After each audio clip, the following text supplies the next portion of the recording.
And we're just overjoyed to be joined by our pal from PFF, Trevor Sikkema. He covers the NFL draft, everything in between for our pals over there. And Trevor, let's just start here. Big news in Raiderland end of last week. Jimmy Garoppolo, now the new starting quarterback for your Las Vegas Raiders.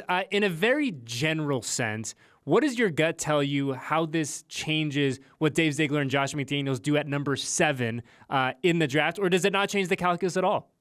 So I do think it does change things a little bit, and it emphasizes what you said there, number 7 overall. I felt like the Raiders were a team that could have been a candidate to make a jump, maybe all the way up to number 1 overall, when Chicago still had the pick at the very top of the draft, maybe with the Arizona Cardinals sitting there at number 3, maybe even a little jump with the Seattle Seahawks at 5 if the draft kind of came that way.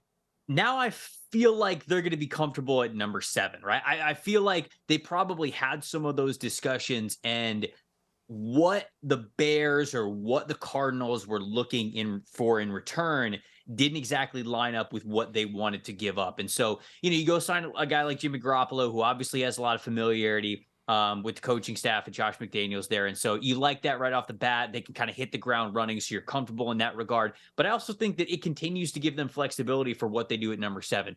If a quarterback that maybe they really like, a quarterback of the future, falls to them at 7, then they might pull the trigger there. But what free agency is all about is you just want to fill out the holes on your roster to give you the flexibility to navigate the draft as best you possibly can with the most value you can. So I think that in that sense, the Jimmy Garoppolo signing was a really good one for the Raiders. And I think for me, and I'm curious for your 2 cents. Like, adding Jimmy G makes a ton of sense, like you said, for a variety of reasons. One, obviously, him and Josh know each other really well. The Raiders, quarterback position of need, stating the obvious. And you look at what Jimmy has done throughout his career. The guy's a winner. You can say whatever you want about. Is it pretty? Is it ugly? Like, you look at the man's winning percentage, and he wins football games. But it's Jimmy Garoppolo, so it is pretty. Yes, he's a good-looking guy. So wins are pretty. You know what's really funny? Quick tangent before we return. It is so funny to me over the past, let's call it 4 or 5 days, the amount of women in my life that have reached out to me. My mom has done it. My mother-in-law, who's great. Boy, how about that Jimmy G, huh? How about that Jimmy G? I was like, I get it, guys. We all understand. He is incredibly handsome. He looks like George Clooney 2.0. We all get it. We all get it, Mom. Calm down. You're responding to your mom. You're like, yeah, say something about the Jacoby Myers signing, Mom. Yeah. Come on. She's like, oh, I'm sure he's nice too. Is he a nice young man? But you look at Jimmy, and right, he comes in, and I think for Dave Ziegler and Josh McDaniels on this front office now, right, it feels like you're now taking one variable out of having to gamble, right? Because, you guys have talked about it a ton. It's kind of the trendy thing to talk about because it's the most entertaining thing in the NFL right now. That top 5, 6, 7 picks. What happens with the quarterbacks there? Like, you could get that run conceivably. You get 4 in the first 5 or 4 in the first 6, whatever it is. But now if you're the Raiders, like you said, you don't have to worry about kind of keeping your fingers crossed that your guy is there at 7 or you're in a tough place, because you do have Jimmy there, because you do have a signal caller in place that knows the offense and theoretically can get you from A to Z in 2023.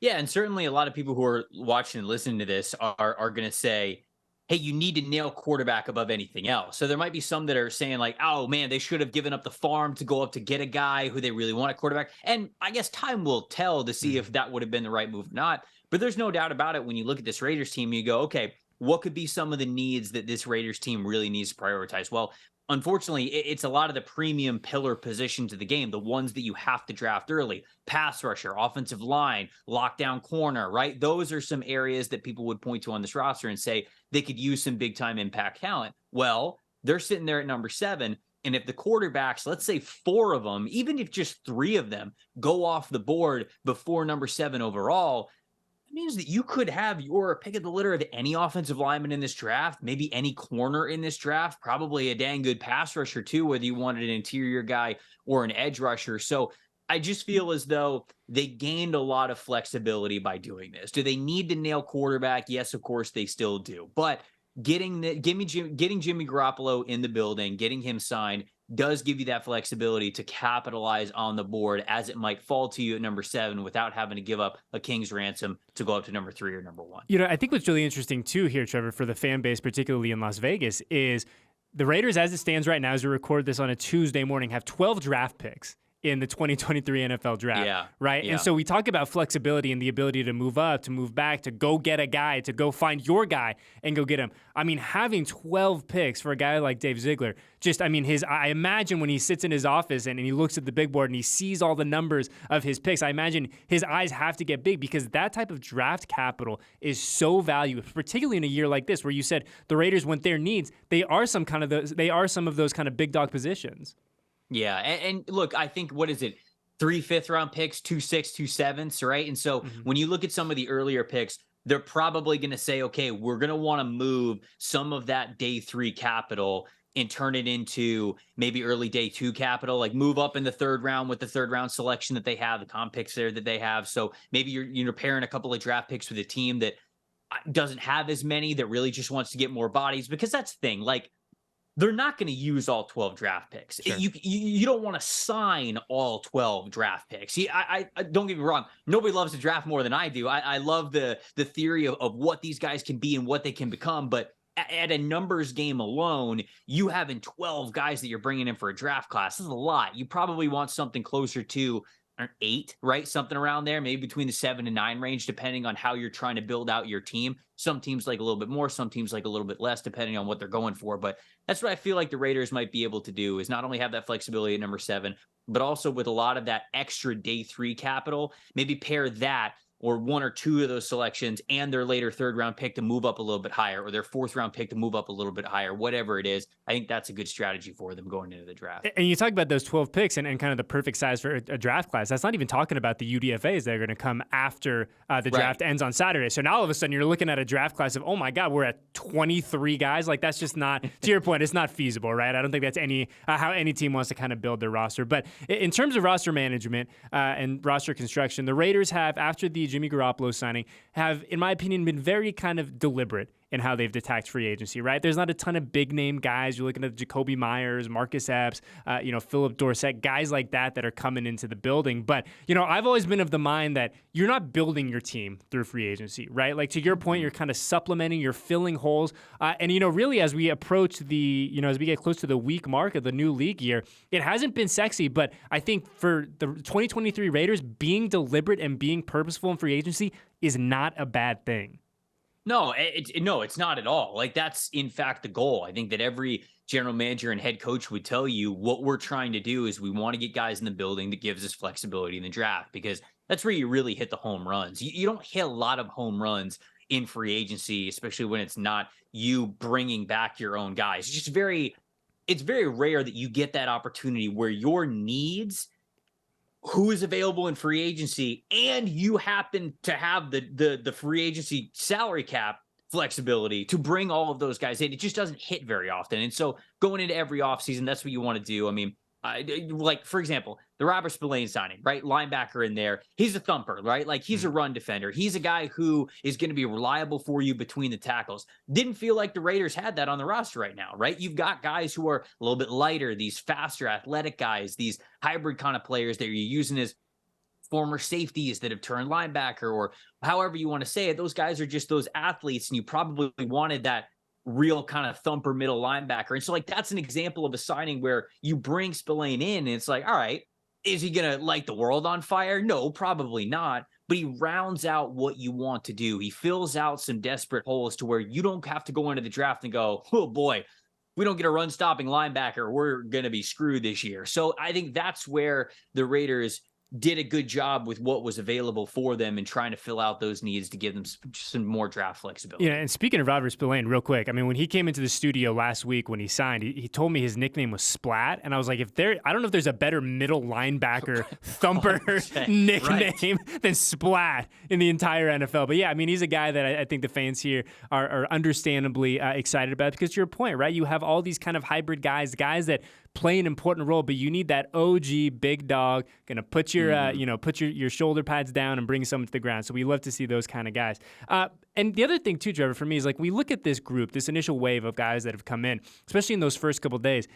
For the Raiders, they're all guys that have won. I mean, you look at Jimmy G, we talk about his winning percentage. The guy just wins. Jacoby Myers coming from the Patriots, he's won. Marcus Epps just got, on the tail end of a Super Bowl run. Like, what's the value of bringing dudes into your program that, innately have just found a way to win in the NFL come Sunday? Yeah, I definitely agree that that has value, and I think that people on social media look at things and they kind of roll their eyes when they hear the phrase like, "Oh, he's a winner" or something like that. Sure, it can be overplayed a little bit, and sometimes it doesn't mean as much as it does in other instances. But I'll tell you, man, I started my sports broadcasting, sports coverage career covering the Tampa Bay Buccaneers. I'm from the Tampa Bay area, and 2017 was my first season there. And I watched, even just as a native of the area, I watched some bad Buccaneers teams for a long, long time over the course of the last decade before then. And so when I got to actually get in that locker room and cover those guys, I'll tell you, there is something to just winning being a part of your DNA, because that did not exist in the Buccaneers locker room. And I'll tell you, that 2017, 2018, 2019 seasons, they had good players. They had talent on that team, but they didn't have guys where winning was just a part of what they did. In fact, they were part of teams that had just been disappointing after year after year after year. And you could tell it kind of gets to them. They kind of start to believe that a little bit before you get people to kind of come in and change that mentality for you. And obviously them getting Tom Brady changed everything in that regard mentally. But that is an edge, and that is an important part of a locker room that not a lot of people take seriously. And I do think that it matters. Is this the most important thing in the world? No. But when you start to bring in talent, having that identity and having that feeling of, yeah, I mean, that's what we do here. We win. I came from a place where we won. I'm not changing who I am. We're not changing who we are as a group. We expect to go out there and win.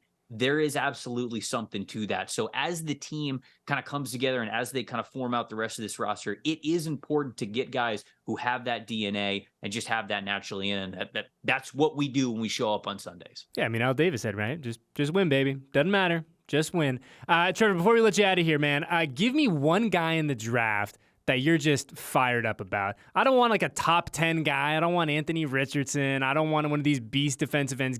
Go dig a little deeper in that deep notebook you got. Give me one guy you're fired up to see come the fall. Okay.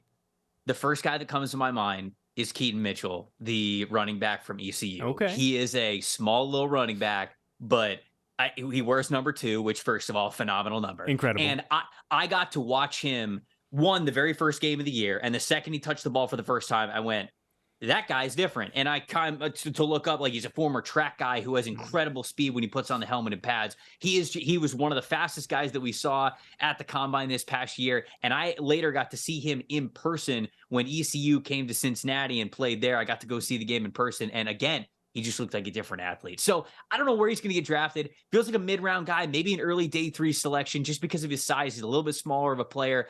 But man, is he electric. I like him a ton. I feel like I always gravitate towards those running backs who become those fan favorite types of players when guys are getting in and out of the lineup, and sometimes they can take 1 or 2 touches that go to the house and immediately everybody loves them. Keaton Mitchell, wherever he goes, he is somebody who I'm definitely going to keep my eye on, because that's a player that I've really enjoyed watching this class. All right, there we go. Well, on your way out at Tampa Bay, Trey, give me 30 seconds of plugs. Where can the people find you and all the good stuff that you and the folks at PFF are rocking with?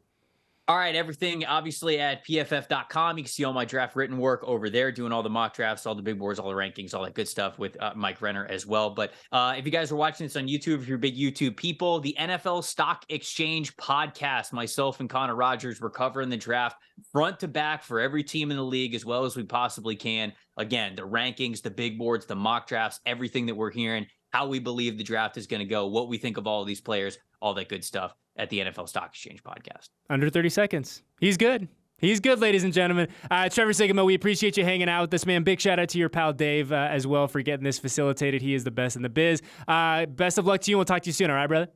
Appreciate it. Anytime, guys.